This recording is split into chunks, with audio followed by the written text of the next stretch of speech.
Click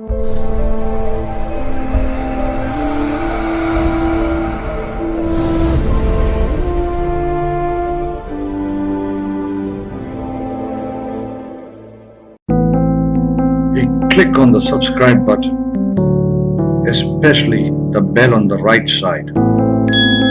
Otherwise, you will miss the latest videos.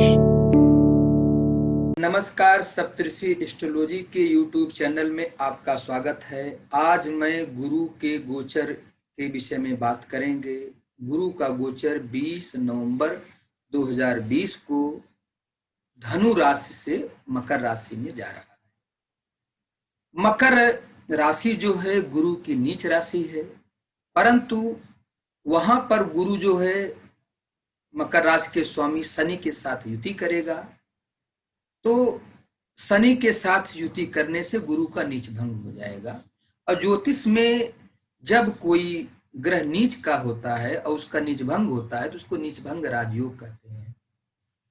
तो जैसे एक चीज हम यहाँ पे ये भी समझते हैं कि नीच भंग जो राजयोग होता है, जो ग्रह नीच का हो, नीच भंग हो जाए, उसका फल बहुत बढ़िया होता है, अच्छा होता है।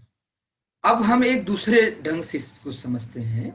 जैसे काल पुरुष की कुंडली में गुरु जो है भाग्य का स्वामी है, नवम का स्वामी, काल पुरुष का मेष लग्न माना गया है, अतः गुरु भाग्य का स्वामी है, शनि कर्म का स्वामी है।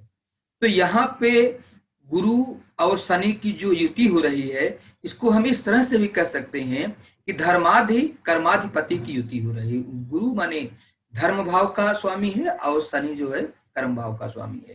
तो दोनों की युति होने से ये बहुत ही फलप्रद है। अगर ऐसे गुरु शनि के युति में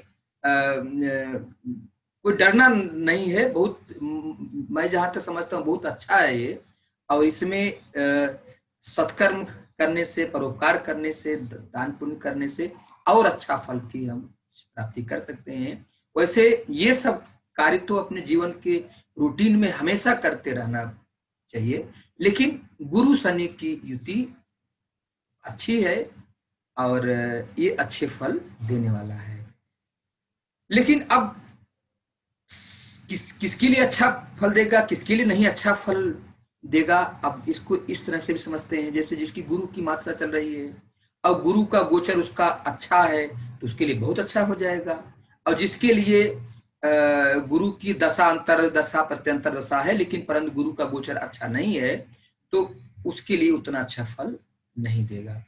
तो लेकिन ये भी बात है कि जो मेरा अपना रिसर्च है, मैंने देखा है अगर कुंडली में बल है तो कहीं कुछ अशुभता भी हो रही है तो वो उतना दिखाई नहीं पड़ता है कि क्योंकि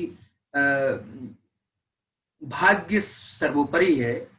और अगर जातक तपस्वी है, अच्छे कर्म वाला है, तो अगर अशुभ गोचर दशा भी है तो भी उसका कोई बहुत ज्यादा नुकसान नहीं होता है। और हम कुंडली के बल के विषय में हम एक अलग से वीडियो हम बनाएंगे। इसमें हम आपको जो है बताएंगे कि किस तरह से कौन सी जन कुंडली, कुछ ऐसे मतलब योग होते हैं जिसकी वजह से जो है वो बहुत अच्छा परिणाम देता है। अगर कभी कोई दशा, अंतर या गोचर बिगड़ा भी हो तो बहुत ज्यादा, अगर कुंडली बलवान है तो बहुत ज्यादा उसका असर नहीं दिखाई पड़ता है, या बहुत दिखता भी है तो बहुत ही कम दिखता है। तो देखिए, भाग्य जो है एक कर्म से बनता और बिगड़ता है। ज्योतिष कर्म पथ बताता है जिस पे हम चल करके अपना भाग्य बदल सकते हैं। तो अतः हमेशा अपने कर्म का भाव श्रेष्ठ होना चाहिए। और यहाँ पे एक चीज मैं और बताना मैं चाहता हूँ कि लग्न शरीर है, चंद्रमा मन है, सूर्य आत्मा है। तो जब हम जन्म कुंडली देखते हैं तो तीनों से देखते हैं, लगन से भी देखते हैं, चंद्रमा से भी देखते हैं, सूर्य से भी देखते हैं। और इन तीनों को साथ में देखने की पद्धति को सुदर्शन पद्धति कहते हैं। लेकिन जब हम गोचर को देखते हैं तो उसमें चंद्रमा को वरीयता दी जाती है, क्योंकि सुख दुख जो है मन के विकल्प हैं। अगर आप मन से सुखी हैं तो कितना भी दुख है तो आप सुखी ही हैं। तो इसलिए जो है, लेकिन ऐसा भी नहीं है कि हम उसको लगन से नहीं देखेंगे, सूर्य से नहीं देखेंगे, हम तीनों से देखेंगे, लेकिन यहाँ पे जो है चंद्रमा की वरीयता रहेगी। अब इसको हम एक उदाहरण से समझते हैं कि जैसे समझ लीजिए कि किसी का, जैसे गुरु का गोचर चंद्रमा से शुभ है, लेकिन अगर लगन से अशुभ है तो उतना शुभ परिणाम उसको नहीं मिलेगा। लेकिन किसी की राशि का गोचर चंद्रमा से अच्छा है और जन्म लगन से भी अच्छा है, सूर्य से भी अच्छा है, तो उसको बहुत अच्छा शुभ परिणाम मिलेगा। तो इस तरह से विचार करके हम इसको देखेंगे। तो सबसे पहले मेष राशि। तो मेष राशि से गुरु दशम भाव में होने से कार्य व्यवसाय के लिए शुभ नहीं है। नौकरी पेशा वर्ग को कार्य क्षेत्र में छोटी छोटी समस्याएं आ सकती हैं। यदि बहुत आवश्यक ना हो तो यथास्थिति बनाए रखें और बड़ा परिवर्तन करने से बचना चाहिए। मेरा एक ऐसा अनुभव भी है कि अगर चंद्रमा से गुरु दशम में है, अगर वो जातक व्यापारी वर्ग है तो उसको ज्यादा नुकसान होता है, उसको ज्यादा सावधान मत रहना चाहिए। देखिए, यहाँ पे हमारा मतलब सावधान करने से है कि आप कोई बड़ा इन्वेस्टमेंट ना करें, या अगर आप करते भी हैं सोच समझ के करें, अपने पैसे को जोखिम में नहीं डालना है, या बहुत अगर नहीं आवश्यक है तो किसी कार्य की शुरुआत ना करें। अगर करना भी चाहते हैं तो जून जुलाई 2021 के बाद जो है कर सकते हैं, बचा करके चलें, या गुरु की शांति वगैरह करके चलें। लेकिन एक चीज आश्चर्य है कि जिनका गुरु चंद्रमा से दशम में है, अगर वो बेरोजगार हैं तो उनको रोजगार मिलने की भी अच्छी संभावना रहती है। तो सब मिला करके हम मतलब यही कहेंगे मेष राशि वालों के लिए कि जोखिम से बचना है, संभल करके चलना है, और तभी अच्छा रहेगा। देखिए, ज्योतिष कर्म पर बताता है हमें क्या कर्म करना चाहिए, क्या कर्म नहीं करना चाहिए, उस पर भी ध्यान देना है। ऐसा भी नहीं है कि केवल गुरु, हम तो केवल गुरु का ही बता रहे हैं, बाकी और भी 8 ग्रह हैं उनको भी देखना है, बट केवल गुरु की अगर स्थिति देखें तो मेष राशि वालों के लिए बहुत अच्छी नहीं है। वृषभ राशि। वृषभ राशि का गोचर वृषभ राशि वालों के देखें तो गुरु 9वें भाव में शुभ फलप्रद है, पूज्य है, धार्मिक आध्यात्मिक भावनाएं प्रबल होगी, तीर्थ यात्रा भी हो सकती है, धन धान्य प्रतिष्ठा में वृद्धि के योग हैं, बड़ों का सहयोग मिलेगा, बिगड़े काम धीरे धीरे बन सकेंगे, घर परिवार में मांगलिक कार्य की योजना बनेगी या मांगलिक काम होंगे, शुभ काम होंगे, और शुभ कामों में धन का व्यय भी होगा। दूरस्थ स्थानों से शुभ समाचार की प्राप्ति होगी और संतान अच्छी रहेगी, संतान पक्ष का सहयोग मिलेगा, या संतान संबंधी यदि कोई चिंता है तो वो जो है दूर हो सकती है। मिथुन राशि। मिथुन राशि से गुरु का गोचर अष्टम भाव में होने से धनदायक तो है, क्योंकि गुरु की दृष्टि द्वितीय भाव पर होने से धन तो बढ़ाएगा, परंतु सेहत की दृष्टिकोण से शुभ नहीं है।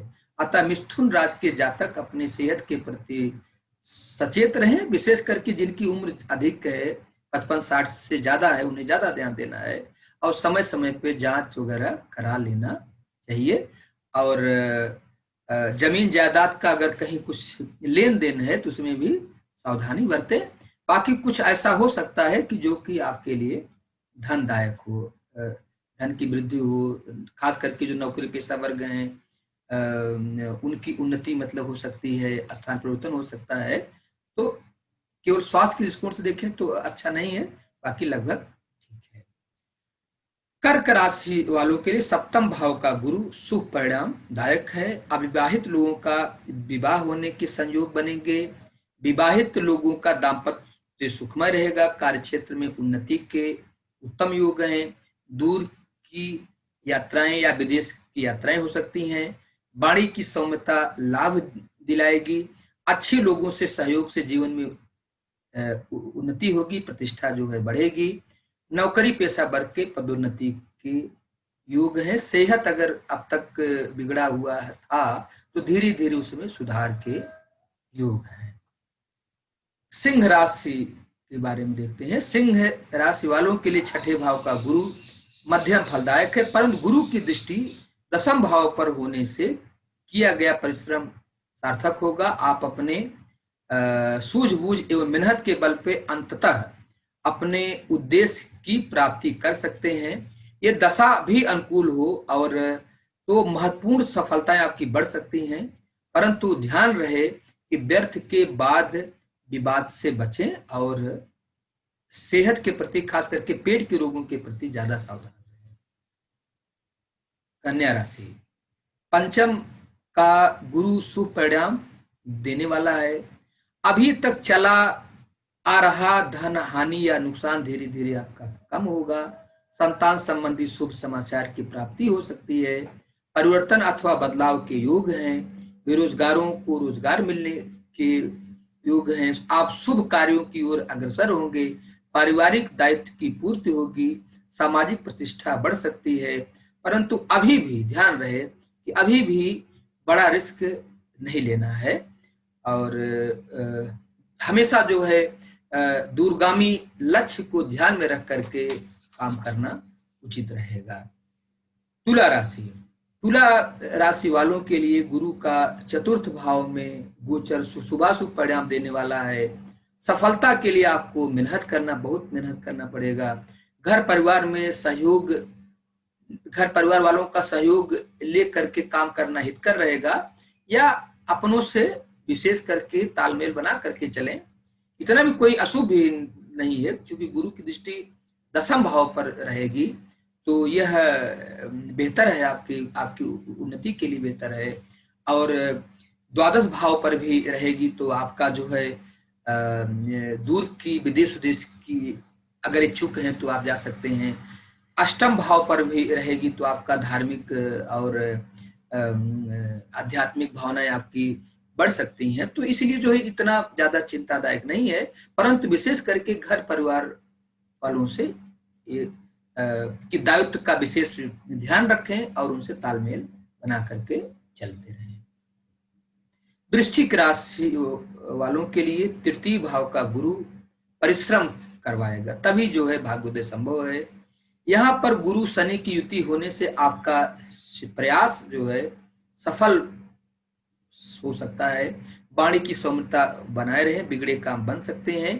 किसी विशेष कार्य में आपकी रुचि बढ़ सकती है। नौकरी पेशा वालों के लिए बहुत अच्छा समय है और व्यापार व्यवसाय में जो लोग हैं उनके लिए भी बेहतर है।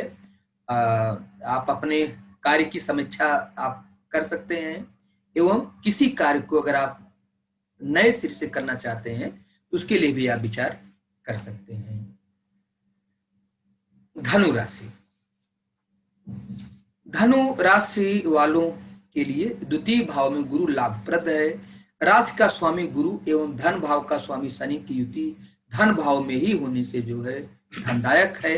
धीरे धीरे कष्ट आपके कटेंगे और परंतु फिर भी देखिए अभी भी जो है बहुत ज्यादा जोखिम लेके काम करना अच्छा नहीं है। यदि सूझबूझ से काम अगर आप करेंगे तो उन्नति का मार्ग प्रशस्त होगा। धन पर प्रतिष्ठा के वृद्धि के योग हैं, वाहन सुख के योग हैं और वाणी की सौम्यता आपकी बनी रहेगी, आप इसका आपको लाभ मिलता रहेगा। मकर राशि, पहले की अपेक्षा में मतलब राशि पर आया हुआ बृहस्पति तो ठीक है, पहले तो द्वादश में था, अभी तो राशि पर आ गया है, अच्छा है, परंतु गुरु के आगमन से थोड़ी समस्याएं तो आपकी घटेंगी, परंतु अभी भी संघर्ष आपका बना रहेगा। कार्य क्षेत्र में यथास्थिति बना करके चलना उचित है और विनम्र होकर के चलें तो बहुत सी सारी समस्याएं आपकी हल हो सकती हैं। मेहनत परिश्रम से आप धीरे धीरे अपनी जो बिगड़ी परिस्थितियां हैं उसमें सुधार कर सकेंगे। वाहन सुख के योग हैं, सेहत के प्रति भी अपना ध्यान रखें। भविष्य की योजनाएं बन सकती हैं, पारिवारिक दायित्व की पूर्ति होगी। कुंभ राशि के लिए द्वादश भाव में गुरु के आगमन होने से व्यर्थ के जो अब तक व्यय हो रहे थे वो कहीं न कहीं घटेंगे, कम होंगे। लेकिन ऐसा नहीं कि व्यय नहीं होगा, व्यय होगा, लेकिन अब जो व्यय होगा वो किसी शुभ काम में होगा, चाहे बच्चों की पढ़ाई में व्यय हो, चाहे किसी जो है मांगलिक सांस्कृतिक या शुभ कार्य में व्यय हो, या विदेश की यात्रा हो, देशाटन हो, उसकी वजह से मतलब व्यय हो। दान पुण्य में भी आपकी रुचि आपकी बढ़ जाएगी। लेकिन ये है कि आपको थोड़ा भागदौड़ ज्यादा आपको करना पड़ेगा, और अभी भी कार्य क्षेत्र में संघर्ष से बना हुआ है, लेकिन पहले की अपेक्षा में सुधार है। हमेशा मतलब ध्यान रखें कि धैर्य से काम लेना हितकर रहेगा, क्योंकि गुरु शनि की युति अमूमन अच्छी ही मानी जाती है, चाहे जहां पर भी हो। और द्वादश में मतलब कि गुरु के आगमन होने से मतलब थोड़ी सी स्थितियां जो है, खास करके शनि बेहतर जो है होने से जो है वो आपको अच्छा परिणाम दे सकता है। मीन राशि, एकादश भाव का गुरु धनदायक है। व्यापार व्यवसाय में चला आ रहा नुकसान कम होने हो सकता है, और धीरे धीरे जो है आपका लाभ बढ़ सकता है। किसी अन्य कार्य व्यवसाय में रुचि भी आपकी हो सकती है, अगर आप व्यवसायी वर्ग हैं तो, या अगर आप नौकरी पेशा वर्ग हैं तो उसमें पद प्रतिष्ठा पदोन्नति के भी योग है। स्थान परिवर्तन भी संभव है, और अपने ही लोगों का सहयोग आपको मिलेगा। संतान की उन्नति भी होगी, आपका मेहनत परिश्रम सार्थक होगा, और इसलिए आपके लिए बढ़िया है। अतः आपको अपनी कोशिश बढ़ानी चाहिए। अगर समय अच्छा है तो अपना कोशिश और आप बढ़ा दें, जिसका आपको फायदा मिल सकता है। अब देखिए, अब जिनके लिए अशुभ है या अच्छा है, देखिए दोनों ही परिस्थितियों में उपाय करना चाहिए। अच्छा है तो और अच्छा फल मिल जाए, अशुभ है तो उसका कहीं न कहीं असर जो है घट जाए, इसके लिए उपाय है। और ज्योतिष का मुख्य उद्देश्य उपाय ही है कि, क्योंकि जो भाग्य में लिखा है वो तो मिलेगा ही, लेकिन हम उपाय करके जो है हम अच्छाई को और बढ़ा सकते हैं, और अगर कहीं कुछ दोष है तो उसको घटा सकते हैं।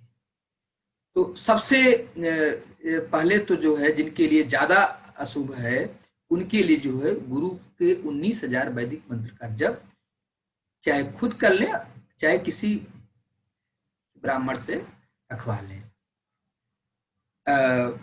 दूसरा है, प्रत्येक गुरुवार को विष्णु सहस्रनाम का पाठ करें, और जहां तक हो सके ओम नमो भगवते वासुदेवाय का भी जप करें, बड़ों की सेवा करें, और एक रोटी लें, उसमें गुड़ चने की दाल मिला करके, या अगर प्रतिदिन आप दें तो और अच्छी बात है, नहीं तो गुरुवार को देते रहें। और हल्दी जो है, थोड़ी सी हल्दी जो है जल में डाल करके स्नान कर सकते हैं। तो ये आप उपाय करें, आपके लिए बेहतर रहेगा। जी नमस्कार।